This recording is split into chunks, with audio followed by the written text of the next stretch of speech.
Ya, Assalamualaikum warahmatullahi wabarakatuh. Waalaikumsalam warahmatullahi wabarakatuh. Alhamdulillah, syukurillah, la haula wala quwata illa billah. Yang terhormat Ibu Kepala Sekolah dan segenap Bapak Ibu Dewan Guru SD 1, mohon izin untuk memperkenalkan pembelajaran berbasis proyek saya, yaitu tugas tentang rencana tindak lanjut komunitas belajar sekolah yang sudah kita bentuk yang kemarin-kemarin, yaitu Langsat Gembel, yaitu Galang 1 Gemar Belajar, yaitu dengan tema pola hidup dengan makanan sehat dan gerak tubuh sehat. Di situ nanti makanannya bisa disangkutkan dengan aktivitas gerak. Nah, ini latar belakangnya pola hidup sehat merupakan suatu kebutuhan yang tidak bisa dihilangkan dari kehidupan kita secara umum. Tiap tubuh manusia memiliki penyakit masing-masing walaupun kita mengetahuinya. Gangguan kesehatan bisa muncul kapan saja saat kita merasa sudah menjaga keadaan tubuh kita agar tetap sehat. Terkadang juga kita tetap bisa terkena penyakit. Apalagi saat kita benar-benar lalai saat menjaga tubuh kita. Tanpa kita sadari, gaya hidup yang kurang kita perhatikan dapat memicu berbagai penyakit. Salah satunya yaitu kegiatan yang sering kita lupakan adalah pola hidup sehat dengan makan makanan yang sehat.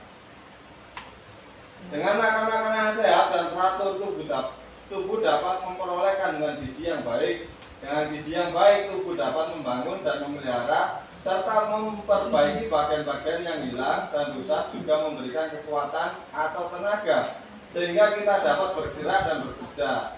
Zat gizi yang diperlukan terdiri dari karbohidrat, protein, lemak, vitamin, mineral, dan air. Ini adalah zat gizi yang diperlukan untuk tubuh kita. Seseorang dapat dikatakan sudah memenuhi kebutuhan saat nilai indeks massa tubuh seorang sudah mencapai 18,5 sampai 24,9. Nilai ini diambil dari rumus indeks massa tubuh, yaitu berat badan dibagi tinggi badan. Jadi merumuskan itu dengan berat badan kita dibagi tinggi badan. Itu kita bisa menentukan gizi yang ada di tubuh kita. Yang kedua, saat seseorang tidak memiliki kebutuhan gizi mereka dapat terkena penyakit. Di balik tubuh yang sehat ada tubuh yang bugar. Setelah tubuh mendapat makanan yang bergizi, tubuh memerlukan kebugaran yang didapatkan dari olahraga. Jadi, untuk mendapatkan tubuh yang bugar, tidak hanya makanan yang bergizi, tapi juga dengan olahraga supaya kebugaran tubuh menjadi lebih baik. Untuk menjaga kebugaran manusia harus olahraga yang rutin setidaknya 3 kali dalam seminggu. Manfaat dalam olahraga adalah untuk meningkatkan daya tahan tubuh, meningkatkan fungsi otak, menghilangkan stres, dan menurunkan kolesterol. Ini sangat berguna untuk kita semua, Bapak Ibu Guru ya. Untuk yang ketiga adalah beberapa olahraga ringan yang bisa kita lakukan untuk menjaga agar badan fit, yaitu dengan jalan cepat, senam, renang, lari, dan bersepeda. Tidak hanya itu saja, fungsi dari olahraga untuk melakukan aktivitas berolahraga tubuh memerlukan tenaga saat berolahraga, atau tubuh berkontraksi dan memerlukan energi. Energi yang pertama kali digunakan adalah dari cadangan gula dan makanan yang kita makan. Di saat itu cadangan lemak akan berkurang dan berubah menjadi energi. Nah, ini latar belakang ini nanti kita akan terapkan kepada peserta didik kita, yaitu dengan kita memberikan ini. Sebelum itu kita harus tujuannya untuk peserta didik kita agar dapat informasi makanan sehat yang tepat untuk mereka. Yang kedua, peserta didik dapat rekomendasi makanan sehat. Jadi anak didik kita nanti kita berikan informasi makanan apa yang bagus untuk mereka.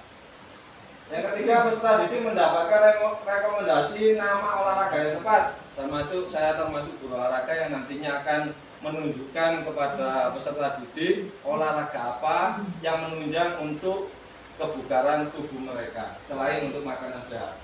Yang keempat adalah peserta didik akan mendapatkan notifikasi untuk waktu makan dan olahraga. Nah, ini nanti saya akan membuat program di mana nanti setiap minggunya anak-anak bisa melakukan aktivitas makan sehat yang sudah kita lakukan setiap 1 bulan sekali, yaitu nanti kita akan lanjutkan untuk lebih mengenalkan lagi kepada peserta didik kita tentang makanan sehat tersebut. Nah, ini capaian, langkah-langkah dan hasil yang akan kita beritahukan kepada anak-anak, yaitu capaiannya memahami perlunya pola hidup sehat dengan memilih makanan bergizi dan jajanan sehat serta aktivitas gerak yang tepat untuk menjaga kesehatan tubuh. Yang kedua, capaian yang kedua menceritakan perlunya memilih makanan bergizi dan jajanan sehat serta aktivitas gerak untuk menjaga kesehatan tubuh. Nah, langkah-langkahnya kita memberikan informasi tentang pola hidup dengan makanan sehat, aktivitas gerak yang sesuai. Yang kedua, jadikan rutinitas kegiatan olahraga senam seminggu 2 kali, jalan sehat 1 bulan sekali. Nah, ini program yang akan kita lakukan. Yang ketiga adalah pastikan makanan sehat menjadi menu standar untuk keluarga. Ini bisa nanti kita konsultasikan kepada kerjasama kolaborasi dengan orang tua. Ya. Yang keempat yaitu menunjukkan cara makanan yang benar. Yang kelima, membicarakan porsi makanan. Yang keenam, membatasi makanan manis. Yang ketujuh yaitu memberikan contoh makanan yang baik untuk mereka. Hasil yang diharapkan nanti program yang dibuat dapat berjalan dengan baik dan terlaksanakan tujuan dari program tersebut. Dari hal ini nanti saya minta bantuan dari Bapak Ibu semuanya. Nah, ini suatu program dan mitra dalam komunitas belajar yang saya buat, yaitu yang pertama Ibu Suharmin SPD selaku kepala sekolah, dan nanti seluruh dewan guru wali kelas 1 sampai kelas 6 nanti sama kolaborasi dengan Bu Fatmawati yaitu ketua kantin kita. Saya sendiri Yayan Kumaidi guru PJOK. Jadi kolaborasi ini semuanya akan kita tumbuhkan kepada seluruh anggota komunitas belajar, ya, untuk termasuk anak-anak KBS. Komunitas belajar sekolah. Nah, kapasitas sekolah atau aset kita yang ada di sekitar kita, yaitu yang pertama adalah manusia, termasuk sekolah memiliki kepala sekolah, penggerak yang berpengalaman, terus memiliki 8 guru dan 2 tendik. Sekolah memiliki 118 peserta didik. Yang kedua adalah politik, yaitu politik ada kepala sekolah, kepala desa, dan camat.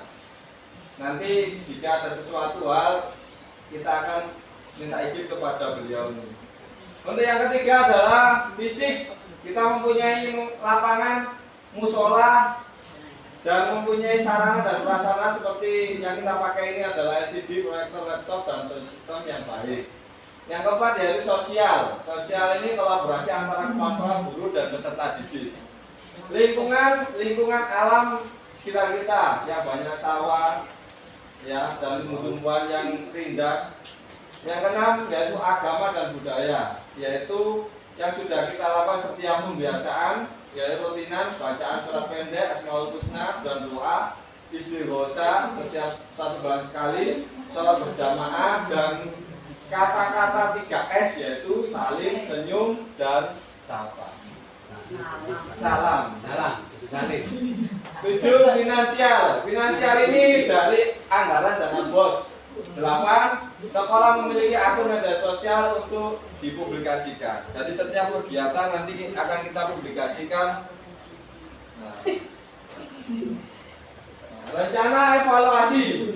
Nah, nanti ada evaluasi di mana evaluasi tujuan tersebut pembelajaran, yaitu wawancara guru dan beberapa perwakilan peserta didik dari berbagai peran. Untuk evaluasi kinerja tim, termasuk tim dari program tadi, yaitu refleksi lisan dan peserta didik. Untuk mengumpulan umpan balik dari peserta didik, nanti refleksi guru, wawancara guru terhadap perencanaan pelaksanaan dan pengelolaan pembelajaran. Yang terakhir yaitu pengembangan perbaikan perubahan dengan catatan RTL guru termasuk saya. Nah ini tantangan, kemungkinan, tantangan dan solusi. Kita harus mempunyai, mungkin setiap program itu mesti ada tantangan dan solusi yang harus kita selesaikan. Yaitu yang pertama tantangan pengaturan waktu yang padat dan terbatas. Kadang terbentur dengan waktu mendadak nih Bapak Ibu. Terus terbentuknya kegiatan yang lain, motivasi peserta di sini melaksanakan aktivitas gerak dan memilih makanan sehat yang belum terbiasa, benturan dengan penjual di luar. Nah, solusinya yang pertama adalah memanfaatkan waktu dengan baik, yang kedua konfirmasi dengan teman sejawat, yang ketiga memberikan inovasi dalam aktivitas gerak yang disukai anak-anak. Terus selalu mengingatkan pentingnya memilih makanan sehat dan kerjasama dengan penjual di luar sekolah. Nah, itu saja program yang saya buat. Terima kasih atas perhatiannya. Saya PKD Video Pasuruan kelas 15 UGT Satuan Pendidikan. Mungkin Bapak Ibu ada yang ditanyakan dari sini. Kalau tidak, alhamdulillah, terima kasih. Wassalamualaikum warahmatullahi wabarakatuh. Tujuan, tadi Pak beda tujuan Pak, tujuan.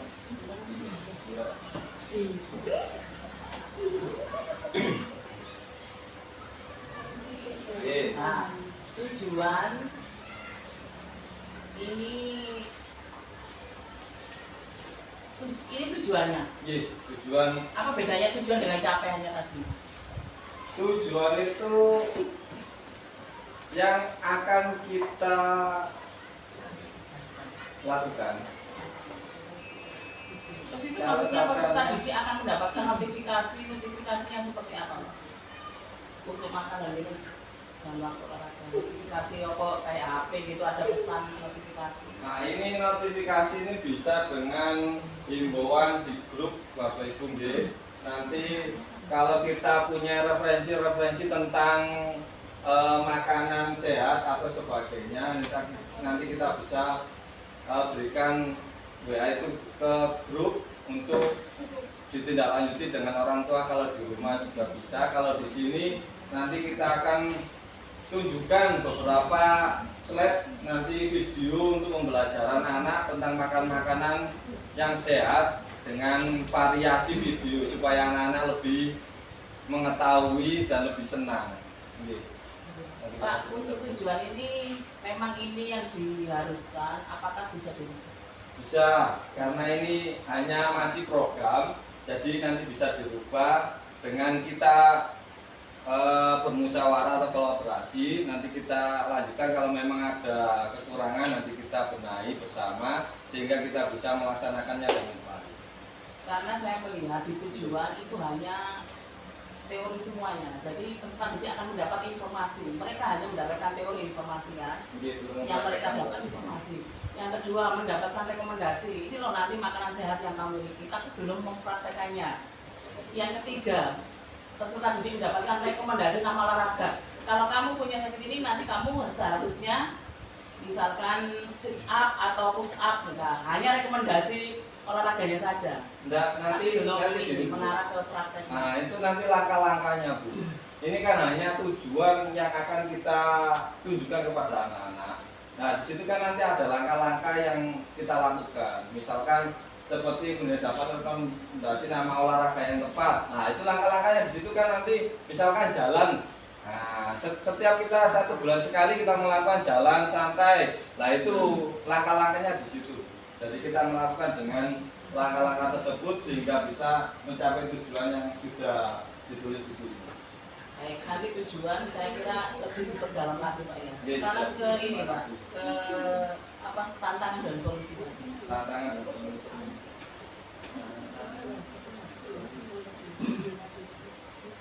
Bisa sebelum berakhir.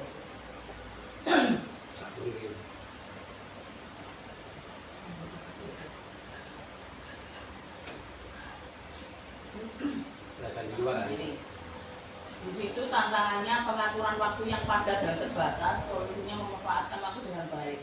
Kalau hanya pengaturan waktu yang padat dan terbatas, dimanfaatkan waktunya tanpa ada penjadwalan, itu tidak akan bisa berhasil. Maka solusinya saya harapkan itu ada penjadwalan secara apa ya? Ya, biar kita itu kan setiap kegiatan pembiasaan ini kan termasuk nanti akan menjadi pembiasaan kan. Nah itu akan dijadwal secara ini loh Pak, secara apa lah, konsisten lah. Berarti Penjadwalan. Ya, penjadwalan kegiatan secara konsisten. Diganti katanya. Ya, nanti bisa diganti. Ya. Nah itu saja mungkin pertanyaannya. Selanjutnya programnya sudah bagus, semoga nanti bisa terlaksana. Baik, nanti akan saya perbaiki lagi di bulan kedepannya. Ya. Jadi terima kasih atas penjelasannya, semoga bermanfaat.